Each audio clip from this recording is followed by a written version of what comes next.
పొగాకు రైతుల సమస్యలను తెలుసుకునేందుకు పొదిలికి వచ్చిన వైఎస్ జగన్ పై కుట్రపూరితంగానే టీడీపీ రాళ్ల దాడి చేయించిందని వైఎస్ఆర్సీపీ ఎస్సీసెల్ అధ్యక్షుడు మాజీ ఎమ్మెల్యే టీజేఆర్ సుధాకర్ బాబు మండిపడ్డారు.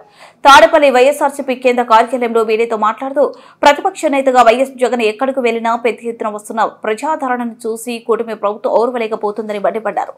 దీనిలో భాగంగానే పొదిలిలో ఒక ప్రణాళిక ప్రకారం జగన్ కాన్వాయ్లో అరాచకం సృష్టించేందుకు హింసకు పాల్పడ్డారని ధ్వజమెత్తారు. పొగాకు వేలం కేంద్రానికి వైఎస్ జగన్ వేలాది మందితో ర్యాలీగా వస్తుంటే టీడీపీ దాడులకు తెగబడింది. కొంతమంది నల్ల బెలూన్లతో నిరసన తెలిపే పేరుతో ముందు నిలబెట్టి వారి వెనుక రాళ్ల కుప్పను ఏర్పాటు చేసి ర్యాలీపైకి రాళ్లతో దాడి చేశారు. ప్రకాశం జిల్లా రాజకీయాలలో సువర్ణ అక్షరాలతో లిఖించదగిన సంఘటన. ఎందుకు అలా చెప్పాల్సి వస్తుందంటే, నాకు తెలిసి ప్రపంచంలో భారతదేశంలో రైతులకు పరామర్శలు చాలా జరిగి ఉంటాయి. నష్టపోయిన రైతులను పరామర్శించడానికి చాలామంది రాజకీయ నాయకులు వెళ్ళుంటారు. చాలా సందర్భాల్లో ఇలాంటి సంఘటనలు జరుగుతుంటాయి. కానీ పొదిల్లో జగన్మోహన్ రెడ్డి గారి యొక్క పర్యటన, అది వాళ్ళ అవసరమైతే, నేను కష్టంలో ఉంటే, బాధలో ఉంటే నన్ను ఓదార్చడానికి, పరామర్శించడానికి ఓ నిజాయితీ కలిగిన నాయకుడు వచ్చాడనే ఆనందం వాళ్ళ కష్టాన్ని మర్చిపోయేటట్టు చేసింది. వాతావరణం కూడా పూర్తిగా అనుకూలించింది.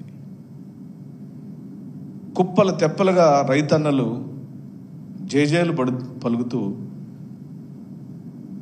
మా అందరి అభిమాన నాయకుడిని హెలికాప్టర్ దగ్గర నుంచి, ఆయన అసలు కారులోంచి దిగితే భుజాల మీదనే తీసుకెళ్ళి ఉండేవాళ్ళేమో, అంత అభిమానాన్ని చూపించారు రైతన్నలు.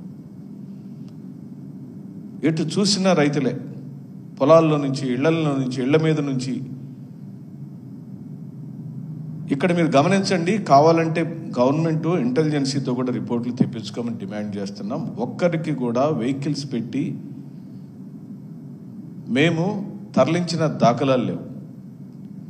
నియోజకవర్గాల వారిగా రైతులు వాళ్ళ సామర్థ్యంతో స్వయంగా జగన్మోహన్ రెడ్డి గారి యొక్క పర్యటనను చూడాలని, దానిలో పాల్గొనాలని స్వచ్ఛందంగా తరలి వచ్చారు. అది చూసిన మేము, ప్రభుత్వం మీద వ్యతిరేకత ఉంది అని మాకు తెలుసు. కానీ ఒక్క 12 నెలల కాలంలో ప్రజాస్వామ్యంలో ఎన్నిక కాబడిన ప్రజాప్రభుత్వం మీద ఇంత పెద్ద ఎత్తున వ్యతిరేకత ఉందా అని ఆశ్చర్యపోయాం. ఓ పక్కన ఓ 40-50 వేల మంది ఒక వీధిలో నుంచి ఒక ప్రవాహంలాగా వెళుతున్నప్పుడు, మీతే ప్రోత్సహించబడి చంద్రబాబు నాయుడు గారి ఆఫీసు, తెలుగుదేశం పార్టీ ఆఫీసులో నుంచి వచ్చిన డైరెక్షన్స్ ప్రకారం రాజకీయ ప్రేరేపితమైన కార్యకర్తలు వాంటెడ్గా కావాలని సమసిపోయిన అంశాన్ని, మాకు సంబంధం లేని అంశాన్ని